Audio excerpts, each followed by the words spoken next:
Before we begin, we want to acknowledge that at the time of this recording, flotilla activists Thiago, Ávila and Saif Abukeshek remain detained in Israel after Israeli forces intercepted the Global Sumud Flotilla in international waters near Crete on the 30th of April 2026.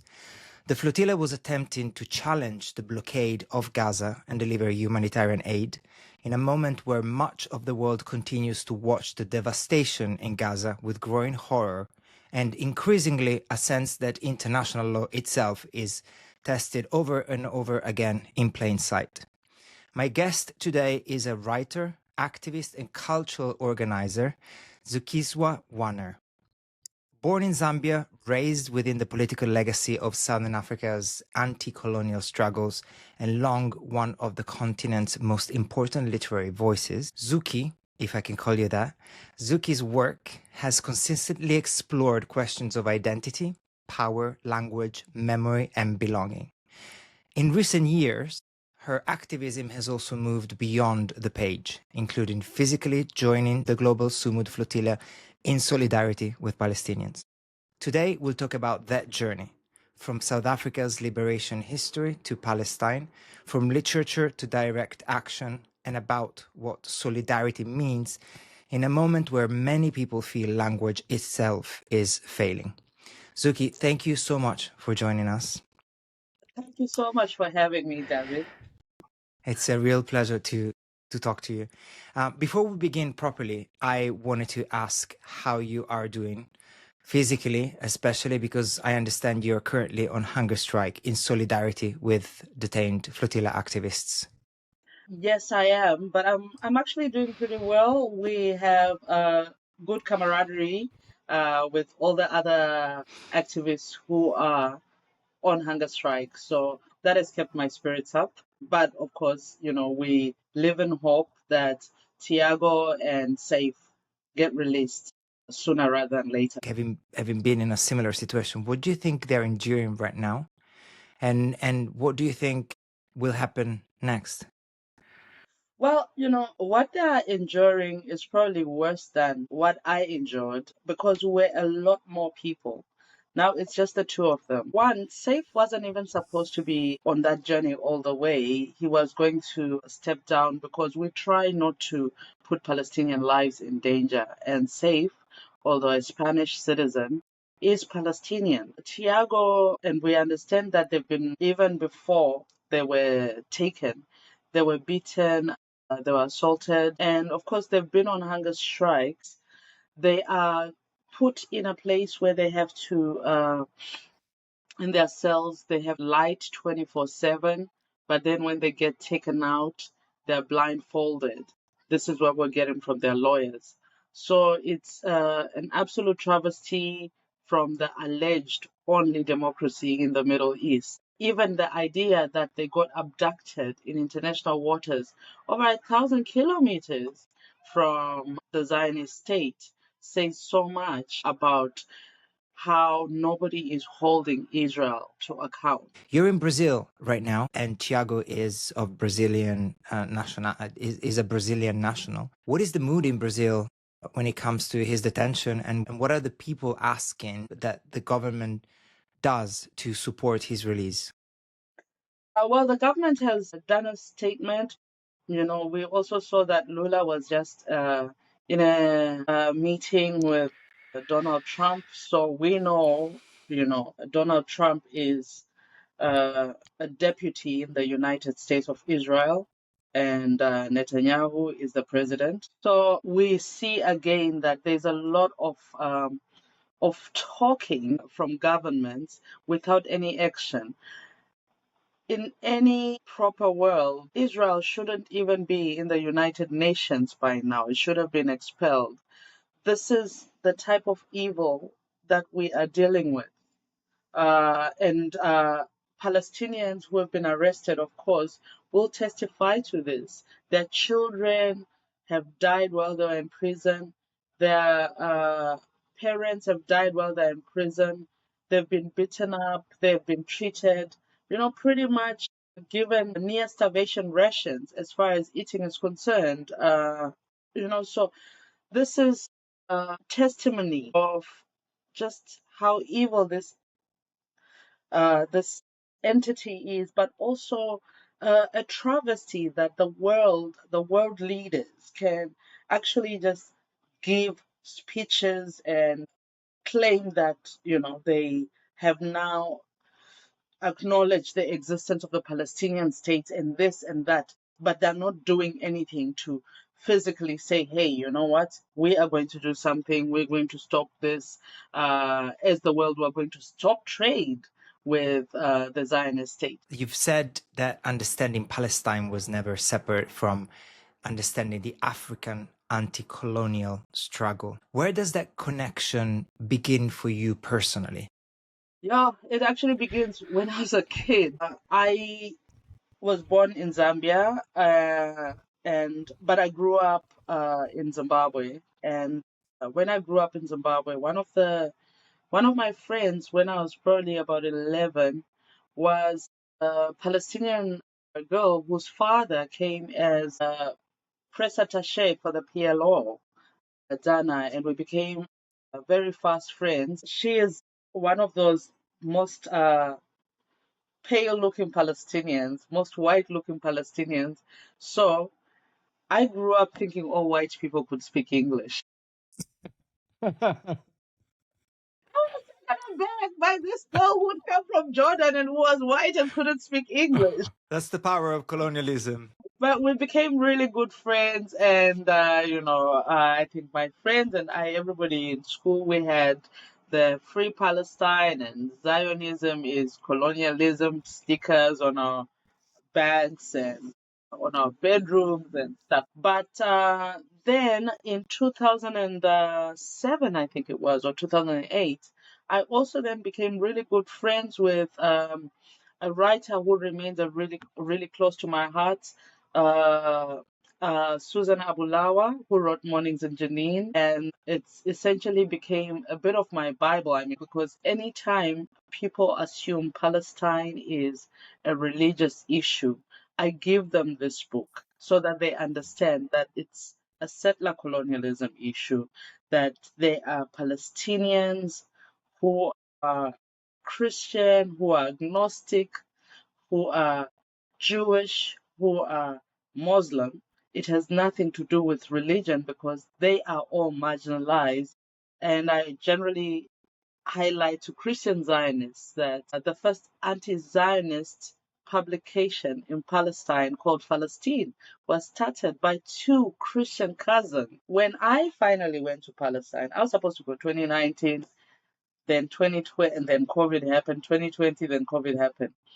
And I actually caught her right at the beginning of vignettes of people in an apartheid state, which was my little long form essay that I wrote after I went to Palestine Festival of Literature in 2023. And I caught her and she says there is a similarity, alas, in the way Palestinians are being treated in the occupied territories.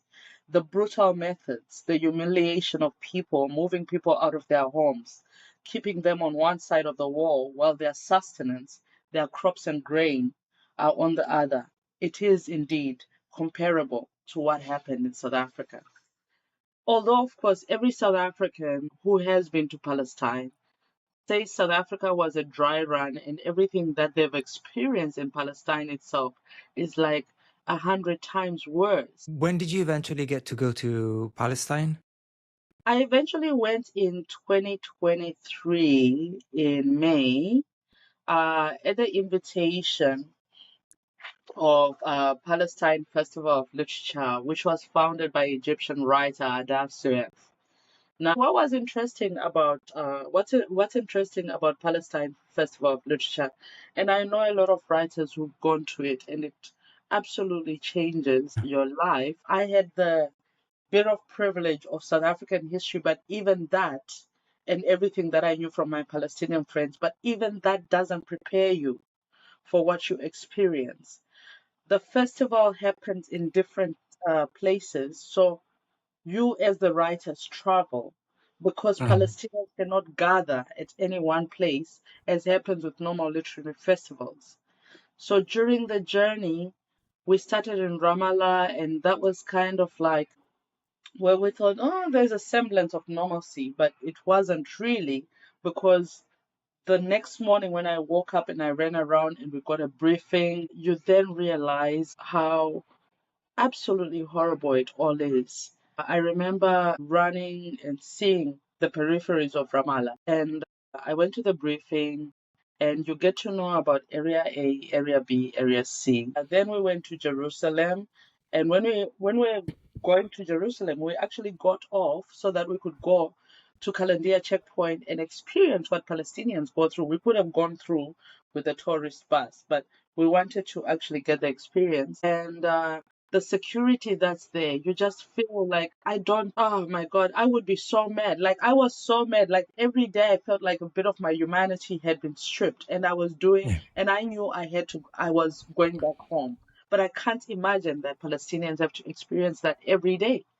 You know, I've been to Tel Aviv, Jerusalem, Ramallah, and of course I had heard stories, and in my career as a reporter, I had commissioned work from journalists in Gaza as well as the West Bank.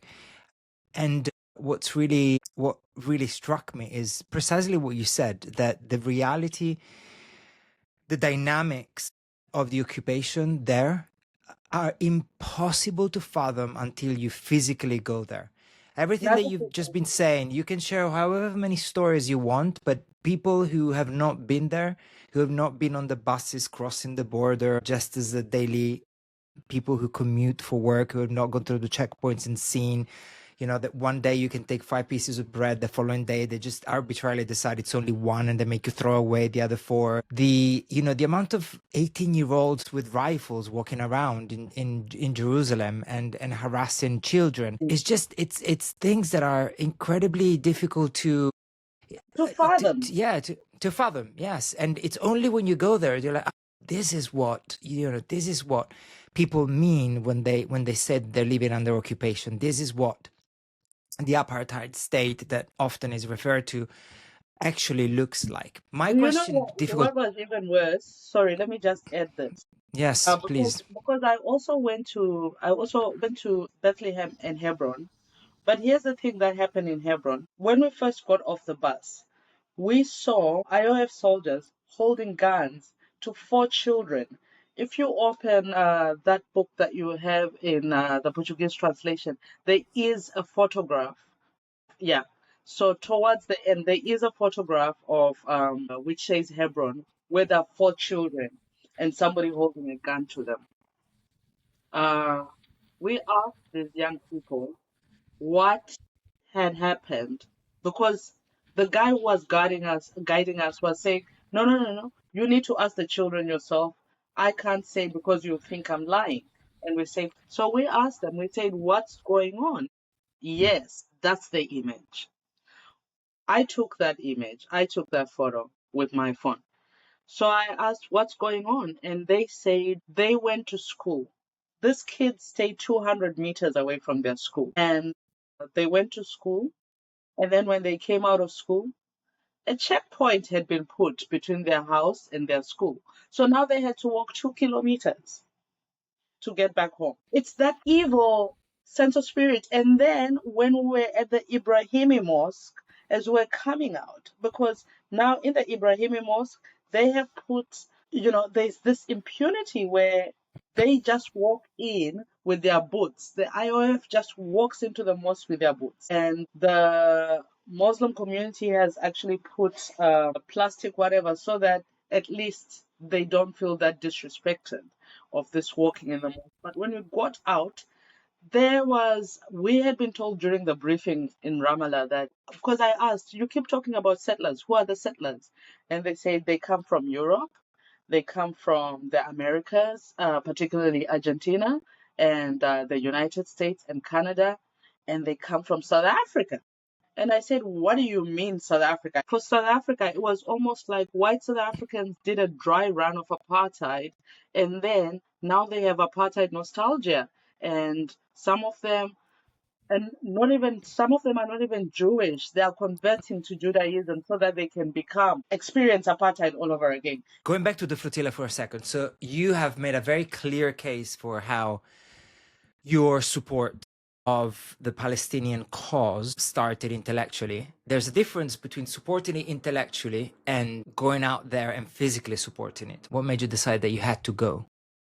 David, I think a lot of us since October 7 have been feeling very powerless while watching this genocide, constantly expecting that the politicians and the governments will stop it, and seeing nothing happening. So, I felt like I needed to do something. I couldn't sit, and I was going crazy, like seeing like dead bodies and people being killed constantly. But I also really believed that the Global Sumud Flotilla, because it was many more boats than before, would actually be able to have some boats make it. So yeah, I went, and because I'm a writer, I was like, they told me you have to get your ticket, and I didn't know how to get my ticket, and and interestingly enough, it was some comrades in Gambia who were like, no, go, we'll get you your ticket. So they got the comrades in Gambia got me my ticket. Then the comrades from What do you mean when you Colombia, say a ticket? a flight ticket to go to Oh, a Tunis. flight ticket Where, to yeah, Tunis, because you where boarded from Tunis and you had to get from South Africa to Tunis. Yes, but then I still had to have accommodation, right? And the comrades in Colombia are the ones who fundraise for that. So I'm like a Fun. project of international solidarity, my journey. So it also really just felt very important that once that happened, I had to continue the international solidarity. I had to continue representing and talking, and importantly, use what I have, which is my writing, to testify and get, so that people will be able to know what happened with this journey, what happened. You embarked in Tunis. When was that? Tell us the day, the month, and the year. So we flew in. I landed on the 31st of August in Tunis, and 2025. yes, then I was there for quite a while. We're there, because remember we got attacked also. There was an attack by the Zionist entity in Tunisian waters, which is constantly like they keep showing that they have no respect for anybody. Drone attacks I there. think that was the week. Sorry, that was the week, if I remember correctly, where Israel attacked Tunisia, Yemen, Syria, Lebanon, Gaza, and some other place. It was something like 7 countries that were attacked in the same week. Yes, absolutely. So we we then eventually left. I think we left a week after that attack. I was on the last boat out of Tunis, and we had with us, as all the boats did, and this is also very important for people to realize. Obviously, if we're doing a sailing boat, it's not gonna have like a lot of stuff. But the idea behind it is we had all these boats, and we had like stuff like rice, diapers, medication. Each of our boats had a doctor. And the whole idea was, when we got to Khan Yunis, to the coast, the doctors, the medical workers would get out, but they would get out with food, and with medication. And that would also, now you had these boats essentially creating a humanitarian corridor so that the bigger boats can come in with the food and everything else. And yeah, and it was heartbreaking for me. It was such good solidarity. On my boat were 15 people, and we're from 8 countries. But it was heartbreaking for me because, well, I formed like, this was like family, but it was heartbreaking because we got intercepted 28 nautical miles out of Gaza, and it was morning, and we're literally like, we knew that we could be there like, in a few hours. So Hours. that was heartbreaking for us. So again, you were part of the flotilla last year in the summer where several boats got intercepted, but a few managed to escape that interception. And Mm. I remember clearly following the tracker, the flotilla tracker, and there was a moment, a night, where there was tangible hope that some of these boats, including yours, would have actually made it to Gaza. Before we go to what happened after interception, give us a sense for what it's like. Um, in the flotilla, emotionally, psychologically, humanly, to be on these boats? Okay, firstly, there is the seasickness that you're going to deal with, at least the first 1 or 2 or 3 days. And, but you are with a bunch of strangers and you are trying to, that the one thing that you have in common is your solidarity for Palestine, but you don't know these people from cans of paint, so it's really trying to maneuver. I think where we all came together really it was on day 3 after the seasickness, after whatever, where we just had dinner and we all sat down after dinner and I said, guys, please don't go. And, the captain was like, yeah, don't go. Everybody was there and we sat down and asked each person, what brought you? Why are you here? And when we asked each other that, we said, tell us what brought you here. One, why do you support Palestine? And secondly, tell us something interesting about yourself, like something personal. And that bonded us in a way that nothing could have. You know, every now and again, you'd be like, you're homesick, and somebody will look at you and they'll just come and they'll hug you and they'll say, no, sit down. I had one of the things that I like coloring books because I think they're really good for the mind. And I brought coloring books, and every time I'd see somebody feeling a bit down, I'd say, "Hey, here, I've got colors. I've got a coloring book. Why don't you just whatever?" And it was really great camaraderie. So it's being there is it's very intense, but it's solidarity that you can't even begin to explain. It's like family and united in purpose, and yeah, I don't think you can get solidarity like that. United in purpose is a beautiful way of putting it. Did you feel all of the kind of support, love, and attention from so many millions of people all over the world? You know, When you're in the middle, when you're at sea in the middle of this big big blue blue. space, yeah, you don't feel, you feel lonely perhaps when in fact you're not. There was a love very much, but I remember saying to one of my friends who was on land, and they said, "Oh my God!" Because every time I would do dispatches back to South Africa, every morning I'd say, "This is Zukiswa, this is so many people have been killed in Gaza last night." And this and that, because ultimately I think it's always important for us to remember that this is a mission for Gaza. This is a mission about the Palestinian people. It's not about us. So she said, "Oh my God, the Mediterranean looks so beautiful." And I said to her, and she said, "What must it look like at night?" She said, "The stars must look gorgeous at night." I said, "You know what? We worry about looking up at the stars because we don't know whether it's stars or it's a drone, you know." And seriously, because we all had to do security watch and we have to say how many drones you've seen. And sometimes we'd get things dumped really close to us by the drones. So it was constantly like I usually used to take the last from 3 to 6 with Riaz, my compatriot from South Africa, and we'd do 3 to 6, and I was always tense up until the sun came up, because then they wouldn't attack you when the sun was up, but they'd always attack at night. So it was very tense, and a lot of people were like, "Oh my God, when you got intercepted, we're so worried," because obviously when we got intercepted, one of the things that you do as a security measure is throw your phones in the Water. Mediterranean, and so now you have no way of communicating. So just briefly, why do you throw the phones in the sea for as a security measure? As a security measure, so that they can't trace your family members, so that they can't trace your friends and threaten them. We Threaten know them. Yeah. what they're like. So, Yeah. but when they intercepted us, that was actually the safest I felt, because now I knew that they were not going to attack us with drones anymore. Yeah, What a paradox. What a yeah. paradox. Let's get to the interception then. You got intercepted a few nautical miles from Gaza. Where did they take you? How did they treat you? And how long were you imprisoned for? So they took us to Ashdod.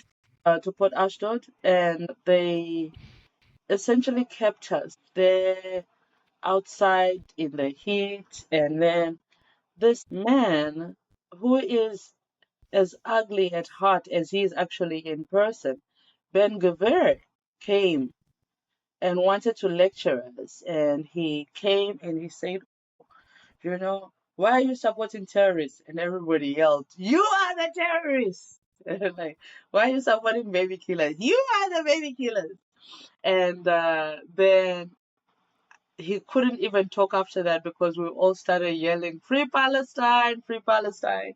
And he had to get off. Of course, the faces of the Global Sumud Flotilla, people like Greta Thunberg, bless her soul, lovely young woman, people like Thiago, people like Mandla Mandela who was there, they got the crux of the attacks, the beatings, the whatever. I think with the rest of us, we're just entirely too many for them to deal with. They were just trying to process. They never processed such a big group as we were. Then they processed us, and I remember this, and this is essentially American taxpayers' money at work because they have employed people who literally do nothing.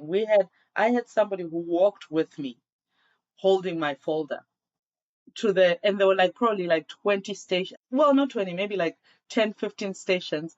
There was a place where I went and they had to fingerprint me, another place where I had to remove my t-shirt, and then because I was wearing an Africa for Palestine t-shirt, and they gave me a plain white t-shirt, different person. Meanwhile, the person who's accompanying you holding your folder is the same person. And I remember at some point in time, she made me hold my folder because she wanted to eat a pizza or drink a Coke or whatever it is she was doing or fix her hair. And when we finally got to where I was supposed to talk to the legal people, she asked me for the folder back and I refused. And she said, what do you mean no? And I said, well, I don't know. Everybody else is holding the folders of the people that they're accompanying, but you made me hold my folder. Is it because I'm a black woman? Is Israel an apartheid state? And she's like, give me that. I'm like, no, is Israel a racist state? She's like, no. And then I say to her, I'd like to talk to your supervisor. So and then her supervisor happened to be, unfortunately, a few feet in front of me, or fortunately. And he said, what? And I said, sir, this woman made me hold this and whatever. And I said, so I just want to know, is Israel an apartheid state? Because I've been discriminated against. And he got mad and he just snatched it from me. But it was a moment of laughter, amidst the seriousness. I saw Jill, who was on my board, and she saw that and she started laughing as well, but that's what we're dealing with. And it's amazing that you managed to find these moments of release in a way amidst the chaos. What kind of reactions did you see from the people that were guarding you whenever you mentioned Palestine or Palestinians? Do you constantly and regularly see hatred coming from them, or did you sometimes sense compassion or empathy coming from some of them? When you watch those World War II movies and you see how like the Nazis were so brainwashed, this is like these people. This is like the people in the IAF is just chilling. One of the most heartbreaking things, because we have to keep it focused on the Palestinians, was in the jail cell that I was in. There was like some messages written on the wall. This will stick to me until my dying day. One said, I am from, I think it was Canunis or whatever. They said where they were from. And they said, today they have moved this death sentence for Palestinians, which of course we know they just passed recently. And another one was like, my name is this and this, I'm from whatever. So they essentially removed Palestinians just before they put us in there. And I don't know where they put the Palestinians, but when you get these messages on the wall, it's just the most chilling thing. Talking of messages, as a writer yourself, much of the language that we hear on a day-to-day basis around Palestine in mainstream media feels highly managed and very often constrained. Do you feel that as a writer yourself, as an artist, and the artists in general have now a particular responsibility to push beyond that? Listen, part of the reason why journalism, why literature, why visual art, and everything in universities that are in what's called the humanities section is because we are supposed to testify and show the humane in us. So our failure then to do that testimony, to be what James Baldwin called witnesses, is a great failure on our part. It's if you fail to testify, if you fail to hold the moment to be a witness, then I think you failed as an artist. You can't just do art for art's sake. The moment demands much more than that. That is a very beautiful reminder of what humanities are supposed to be about. I've got one last question for you, Zuki, and then I'm going to let you go. After everything that you've seen, both as a writer and as somebody who has physically joined the flotilla, what does solidarity mean to you today? Firstly, let's not stop speaking about Palestine because I always say to people, Palestine is ground zero for the oppression that the rest of us are undergoing. We have seen Palestine is a dry run to see how much they can push us. In South Africa right now, they're building a wall in Cape Town to separate the poor people from, rich tourists. This is essentially a dry run. This is essentially the same thing that happened in Bethlehem. You have that same thing here. You have seen it in the peripheries of Rio. You see this with the fact that they can actually refuse food to and electricity to people in Cuba. We see this with their ability to abduct a president in Venezuela, and we'll see it everywhere if we are not united, because I keep saying that we are the global majority, but we don't seem to know that how to use that power, and we need to use that. Solidarity is understanding that Palestine is ground zero for our collective problems. It's understanding that what's happening in Palestine, the bombs that are tested on Palestinians are the same bombs that are then, the guns that are tested on Palestinians are the ones that end up like killing people in the Congo. They're the ones that are taken via the proxy state of Israel, United Arab Emirates, to kill people in Sudan. They're the same ones that are given into Haiti here. They're the same ones that end up like killing people in the low-income areas in the United States. And their cops are trained there to be violent towards the majority of us. We need to understand that we cannot be free unless Palestine is free. And Palestine being free frees us all. Thank you, Zuki. Do you have one last message? You've just given us a very powerful one, but do you have anything else that you'd like to say as we close this conversation? Well, just essentially that, please keep Thiago and Saif in your thoughts, but keep all Palestinian prisoners in your thoughts. There are almost 10,000 Palestinian, I don't even call them prisoners, I call them hostages. Of those, 546, last I checked, are children. I want to thank you for your writing. I want to thank you for your activism. Thank you very much. You, Zuki. Zuki is one. Once again, All thank right. you. Thank you so much.